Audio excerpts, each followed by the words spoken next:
ኢትዮጵያ ውስጥ አዲስ ያገረሸው ጦርነት እንዲቆም ዩናይትድ ስቴትስ መጠየቋ፣ ሳውዲ አረቢያ የታሰሩ ኢትዮጵያውያን አቤቱታ፣ የኢትዮጵያ የሕዝብ ተወካዮች ምክር ቤት ተጨማሪ በጀት ማጽደቁ፣ ትግራይ ክልል የሚኖሩ ደመወዝተኞች ሮሮ ያልናቸውን 4 ጉዳዮች የዛሬው ዜና መጽሔት ጥንቅራችን ያስተነትናል። በዚሁ ቅደም ተከተል ይሰማሉ። በቅርቡ በአፋር ክልል አዲስ ውጊያ መቀስቀሱን ዩናይትድ ስቴትስ ተቃወመች። የአፋር ክልልና የኢትዮጵያ የፌዴራል መንግሥት ባለሥልጣናት ሕዝባዊ ወያኔ ሓርነት ትግራይ ከፈተው ባሉት ጥቃት በርካታ ሰዎች ተገድለዋል። በመቶ ሺህ የሚቆጠር ሕዝብ ተፈናቅሏል። የዩናይትድ ስቴትስ ውጭ ጉዳይ ሚኒስቴር ቃል አቀባይ ኔድ ፕራይስ ትናንት ለጋዜጠኞች እንደነገሩት ውጊያው በቀጥታ ከሚያደርሰው ጥፋት በተጨማሪ የሰብአዊ እርዳታ አቅርቦትንም ስለሚያውክ በአስቸኳይ መቆም አለበት። በሌላ በኩል የኢትዮጵያ መንግሥት የዛሬ 3 ወር ግድም የጣለውን የአስቸኳይ ጊዜ አዋጅ ለማንሳት የጀመረውን እርምጃ ቃል አቀባዩ አድንቀዋል። የአትላንታው ዘጋቢያችን ታሪኩ ኃይሉ አጭር ዘገባ ልኮልናል። ኔድ ፕራይስ በኢትዮጵያ ጦርነቱ በአስቸኳይ እንዲቆምና ግጭቱ በድርድር እንዲፈታም በሁሉም አካላት ተፈጽመዋል የተባሉ የሰብአዊ መብት ረገጣዎችና ጥሰቶች ግልጽ በሆነ ሁኔታ እንዲጣራና ያልተገደበ የሰብአዊ እርዳታ አቅርቦት እንዲኖር የአሜሪካ መንግስት ጥሪ ሲያደርግ መቆየቱን አውስተዋል። አሜሪካ ይህን ስታደርግ የቆየችው ጦርነቱ በአካባቢው ህዝቦች ላይ ሰብአዊ ጉዳት ያደረሰ ብቻ ሳይሆን በአፍሪካ ቀንድ ሰላምና ደህንነት ላይ ስጋት የሚፈጥር በመሆኑ ነው ብለዋል ቃል አቀባዩም። በአፋር ክልል መልሶ ጦርነት መቀስቀሱም አሳሳቢ መሆኑን ኔድ ፕራይስ ተናግረዋል። በአፋር ክልል ዳግም ጦርነት መቀስቀሱ እጅግ አሳሳቢ ነው። ግጭቱ የሰብአዊ አገልግሎትን የሚያደናቅፍ በመሆኑም ሁሉም ኃይላት የማጥቃት እርምጃዎችን እንዲያቆሙ ጥሪያችንን እናቀርባለን። የትግራይ ክልላዊ መንግስት በወቅታዊ ጉዳዮች ላይ ባለፈው ማክሰኞ ባወጣው መግለጫ የቀይ ባህር የአፋር ኃይል እየተባለ የሚጠራውን ቡድን ስጋት ለማስወገድ ጠንካራ እርምጃ ለመውሰድ መገደዱን ማስታወቁ አይዘነጋም።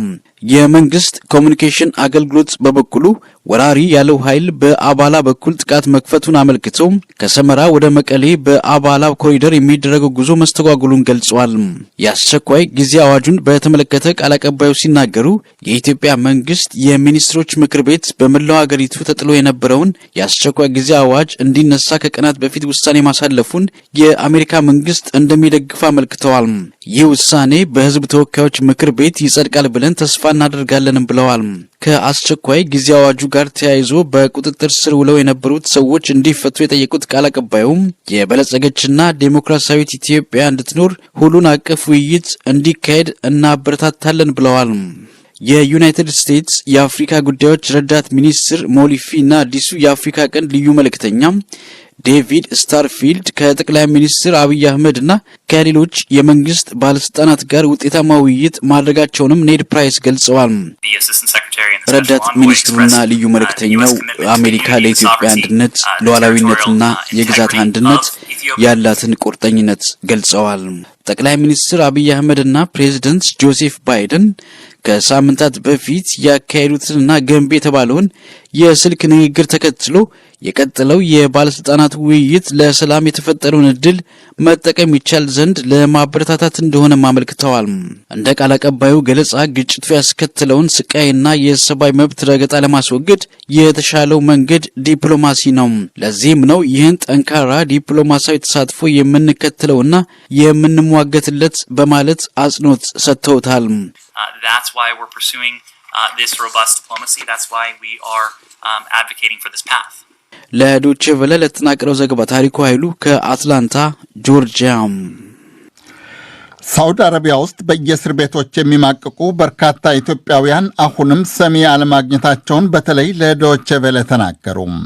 ከ7 ወራት በላይ እስር ቤት በቆዩባቸው ጊዜያት ውስጥ የመንግስት አካልም ሆነ ሌላ የሚመለከተው ወገን የጠየቃቸው እንደሌለ አስታውቀዋል። በጉዳዩ ላይ ከሳውዲ አረቢያ መንግስት ጋር ለመነጋገር በኢትዮጵያ የገንዘብ ሚኒስትር አህመድ ሺዴ የሚመራ የልዑካን ቡድን ትናንት ሳውዲ አረቢያ መግባቱን ሪያድ የሚገኘው የኢትዮጵያ ኤምባሲ አስታውቋል። ምናልባትም በሚቀጥለው ሳምንት ለእስረኞቹ አዲስ ነገር ሊኖር እንደሚችል ያገኘነው መረጃም ይጠቁማል። ማንተጋፍቶት ስለሺ እስረኞቹን አነጋግሮ ተከታዩን ዘገባ አጠናቅሯል። ቁጥራቸው በውል የማይታወቅ በበርካታ ሺዎች የሚገመቱ ኢትዮጵያውያን ሳውዲ አረቢያ እስር ቤቶች ውስጥ እጅግ በአሰቃቂ ሁኔታ እየማቀቁ እንደሆነ ተገለጠ። ሳውዲ አረቢያ ጅዳ ከተማ ውስጥ ነዋሪ የሆኑት አቶ መሐመድ ሲራጅ ኡመር የባለቤታቸው ወንድም በእስር ቤት ውስጥ ያየው እጅግ የሚያሰቅቅ እንደነበር ለዶቼ ቬሌ ተናግሯል። የባለቤቴ ወንድም እስር ቤት ነበርና አሞት ለሕክምና ሲሄድ ምን ነው እኔ ሕክምና ከማገኝ ባላይ ቀርቶብኝ መሆን ነው ያለው። እዛ ሕክምና ቦታ ላይ ያሉትን ሲያይ ማለት ነው። በጣም ዘግናኝ ነው። አይናቸው ሕክምና በማግኘት የማየው እግራቸው የተቆመጠ የተለያዩ ብቻ መናገር የሚከብዱ በጣም ብዙ ችግሮች አሉ። ይህ ብቻ ሳይሆን ያጎታቸውም ልጅ በወለደች በሳምንቷ ለእስር መዳረጓን አቶ ሲራጅ ገልጧል። በአጠቃላይ ሳውዲ አረቢያ ውስጥ ነዋሪ ከሆኑ ኢትዮጵያውያን መካከል እስሩ ቤቱን ያላንኳኳ የለም ሲሉም አክሏል። በጣም ብዙ ሰው ነው ያለው። በየሁሉም አንበር የተለያየ ቦታ ነው ያለው። እሱ ያለበት አንበር አለ። በሴቶችም እንደዚሁ ያጎቴ ልጅ በወለደች በሳምንቷ የገባለ፣ ሌሎችም በ40 ቀናቸው የገቡ እስካሁን ድረስ እስር ቤት ያሉ አሉ። በሁሉም በኩል ያለው እጅግ በጣም የሚዘገንና ከባድ ነገር ነው። በምግብ ደረጃ ራሱ የተሟላ ነገር የሚያገኙ አይደለም። ከዚህ ባካችሁ ብር ላኩልን እያሉ ብር እንልካለን። ብስኩት ገዝተው የተወሰነች ነገር ራሳቸውን ለማጽናናት የሚያደርጉበት ነገር አለ። የሰውን ብዛት በጣም ብዙ ነው። ብቻ በጣም ከባድና ፈታኝ ህይወት ውስጥ ነው እየኖሩ ያሉት። 50ና 60 እየተባለ ቁጥር በሚሰጣቸው እንደሳቸው አባባል አንበሮች ወይንም የእስር ክፍሎች ከዚህ ቀደም ይገቡ የነበሩት በባህርና በበረሃ ጉዞ በአንጻሩ መከራን የተቋቋሙ ነበሩ ብሏል። የአሁኖቹ ግን በአብዛኛው የተደላደለ ኑሮ ሳውዲ አረቢያ ውስጥ ይገፉ የነበሩ ናቸው ሲሉም አክሏል። አብዛኞቹ እስረኞች በዋናነት ሪያድና ጅዳ ከተሞች ውስጥ የሚገኙ ሲሆን እንደ ጂዛንና አካባቢው ባሉ እስር ቤቶችም ኢትዮጵያውያኑ እየማቀቁ ነው። ከ7 ወራት በፊት 40,000 ኢትዮጵያውያን በተከታታይ በረራዎች ወደ ኢትዮጵያ እንዲመለሱ ከተደረገ በኋላም ሳውዲ አረቢያ ውስጥ ኢትዮጵያውያኑን እያድኑ ማሰሩ አሁንም መቀጠሉን ነዋሪዎች ይናገራሉ። የ3 ልጆች አባት የሆኑት አቶ ሐምዛ መሐመድ ካለፉት 7 ወራት አንስቶ በሹመይቴ እስር ቤት አንበር 52 ኮድ ቁጥር ኤ ውስጥ እየማቀቁ ይገኛሉ። አብሯቸው ከ200 በላይ እስረኞች እንደሚገኙ ሰሞኑን እስር ቤት ውስጥ ወረርሽኝ ገብቶ እንደነበረም ለዶቼ ቬሌ ተናግሯል። ያው እንግዲህ እዚህ ጋር ያለው ትንሽ የተወሰነ ስቃዮች አሉ። ያው ብርድ ልብስ ራሱ ችግር አለ እና በላት ላይ የሚተኛ ሰው አለ። እንደዚሁ ደግሞ በሽታም ያመናል። በተለይ እንደ ወረርሽኝ ነገር በብዛት እየገባ ብዙ ጊዜ ነው። የሚገርም ነገር ሰሞኑን ራሱ ታመን ነበረ። እንደገና ያው የተለያዩ ነገሮች አሉ። እንግዲህ ያው ኢንሻአላህ አላህ መፍትሄውን ያምጣልን ነው የምንለው። አቶ ሐምዛ መሐመድ ሳውዲ አረቢያ በመኖሪያ ፍቃድ ላለፉት 10 ዓመታት እንደኖሩ ይናገራሉ። ትዳር መስርተው 3 ልጆች ያፈሩ ሲሆን ልጆቻቸው አሁን ወደ ኢትዮጵያ ተልኳል። ባለቤታቸው ግን እንደሳቸው እስር ቤት ይገኛሉ። ለስር የተዳረጉት የመኖሪያ ፍቃዳቸውን የሚያድስላቸው ጠፍቶ ጊዜው በማለፉ ነው። ከታሰሩበት ጊዜ አንስቶ የጠየቀን አካል የለም ሲሉም ተናግሯል። ይኸው 7 ወራችን ነው። በመሳሪያ የተመቱ ሕክምና የሚያስፈልጋቸው ልጆች አሉ። ሌላው ቀርቶ አሰስያ እያሳከከ አይናቸው የሚጠፋ ልጆች አሉ። ይሄ ሰውነታቸው ላይ የቆሳሰለ ምናምን ሕክምና እና ምንም መቶ የጠየቀን አካል እስካሁን ድረስ አንድም የለም። መንግስት ልኡካን ቡድን ልኳል የሚባል ነገር አለ። በቅርብ ጊዜ ምናልባት ወደ ሀገራችን ያስገቡን ከሆነ ብለን ተስፋችን እሱ ነው እንጂ ከዛ ውጭ እስካሁን ድረስ ያው በስቃይ ላይ ነው ያለ ነው። ምንም ይሄ ነው የሚል የመንግስትም አካል መጥቶ ያየንም የለም። ከኛም ከኢትዮጵያዊ ይሄ ነው ብሎ የመጥቶ የጠየቀን ሰው የለም እስካሁን ድረስ። ስለ ኢትዮጵያውያኑ ጉዳይ ከሳውዲ አረቢያ መንግስት ጋር ለመነጋገር በገንዘብ ሚኒስቴር አህመድ ሽዴ የሚመራ የልኡክ ቡድን ትናንት ሳውዲ አረቢያ መግባቱን ሪያድ የሚገኘው የኢትዮጵያ ኤምባሲ አስታውቋል። ተጨማሪ መረጃ ለማግኘት ሳውዲ አረቢያ የሚገኙ አምባሳደሮች ጋር ብንደውልም የአንደኛው የእጅ ስልክ በተደጋጋሚ ይጠራል፣ አይነሳም። ሌላኛው እስከ ማክሰኞ አሊያም ረቡዕ ድረስ እንድንጠብቅ ተናግሯል።